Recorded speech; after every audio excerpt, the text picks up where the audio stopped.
एकाणव का तथा परिवार सहित ब्रह्मा के निर्वाण का वर्णन श्री वशिष्ठ जी कहते हैं।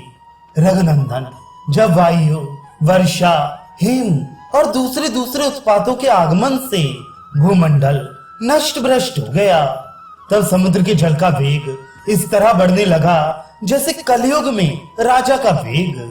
वह एकाणव आकाश गंगा के प्रवाह में पड़ी हुई मेघ धाराओं के गिरने से वेग पूर्वक बढ़ने लगा।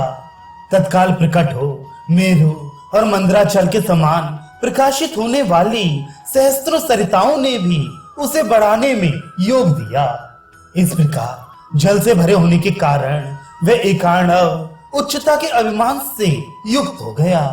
उसने बड़े बड़े पर्वतों को सूखे तिनकों के समान पकड़कर अपने विस्तृत भंवरों में डाल दिया। वे वहीं चक्कर काटने लगे। उस एकाणव ने ऊंची उठती हुई उत्ताल तरंगों के अग्रभाग से सूर्य मंडल को भी निगल लिया।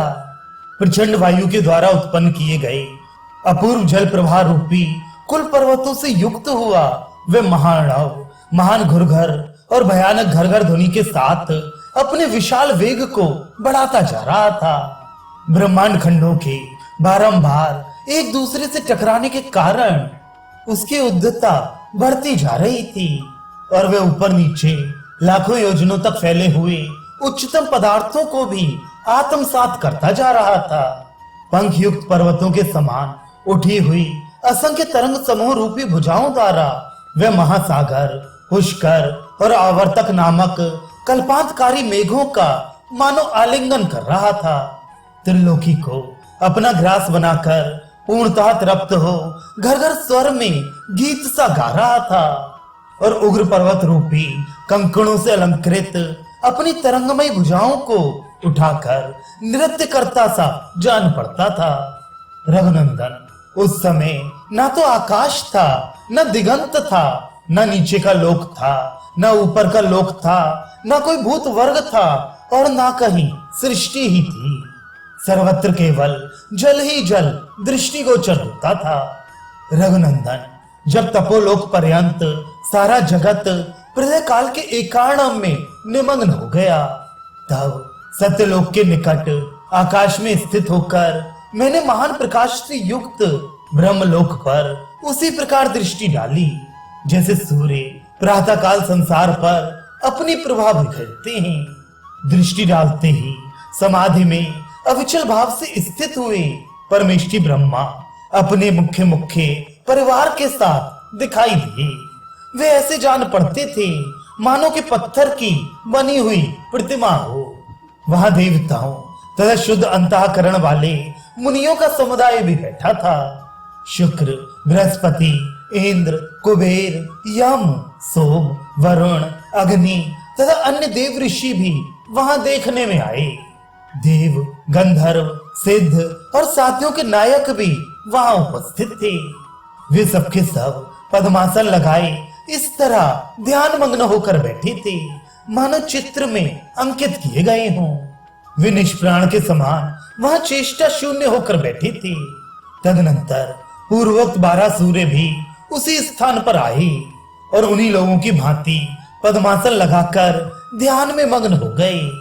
इसके बाद 2 ही घड़ी में मैंने अपने सामने बैठे हुए ब्रह्मा जी को इस अवस्था में देखा। वे ब्रह्म का चरम साक्षात्कार प्राप्त करके अविद्या कल्पित सारे प्रपंच का बाधा हो जाने से निद्रा रहित प्रबोध को प्राप्त हो गए थे। जैसे जगा हुआ पुरुष स्वप्न में देखे गए पदार्थ समूह को बाधित और केवल अपने को ही अवशिष्ट देखता है, वैसे ही वे आत्म विशिष्ट दिखाई दिए।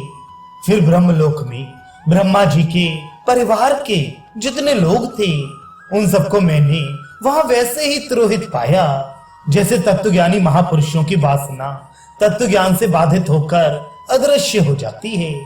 जैसे स्वप्न से जगा हुआ पुरुष अपने सामने के स्वप्नगत नगर को नहीं देखता है, वैसे ही मैंने वहां किसी को भी नहीं देखा।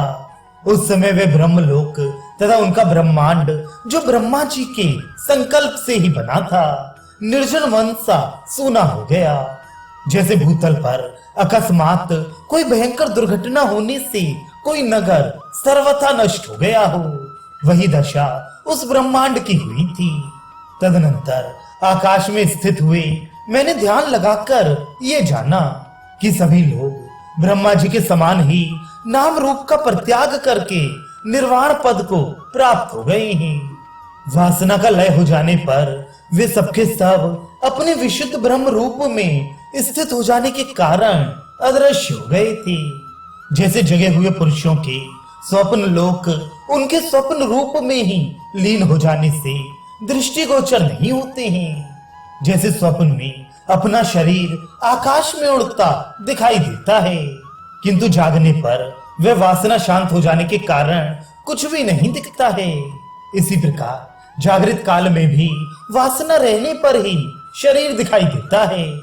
तत्व ज्ञान के द्वारा वासना का सर्वथा क्षय हो जाने पर कुछ भी दिखाई नहीं देता।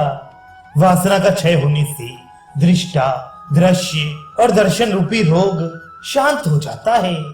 वासना की सत्ता रहने पर ही ये सृष्टि नामक पिशाची प्रकट होती है।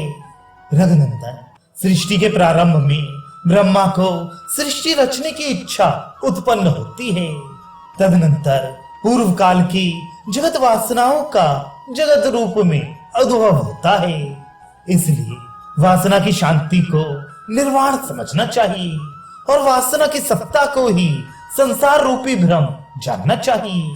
चित्त की वृत्ति को जगाकर बहिर्मुख कर देने से बंधन होता है और उससे परमात्मा में लीन कर देने पर निर्वाण प्राप्त होता है। चित्त वृत्ति का जागरण ही संसार रूपी शिशु को प्रकट करने वाला गर्भाशय है। उससे उत्पन्न हुआ ये जगत असत होकर भी सत के समान भासित होता है। चित्त के संकल्प का जागृत होना ही बंधन बताया गया है और उसे सुलाकर आत्मा में लीन करके अपने चैतन्य स्वरूप का अनुभव करना ही मोक्ष कहा गया है।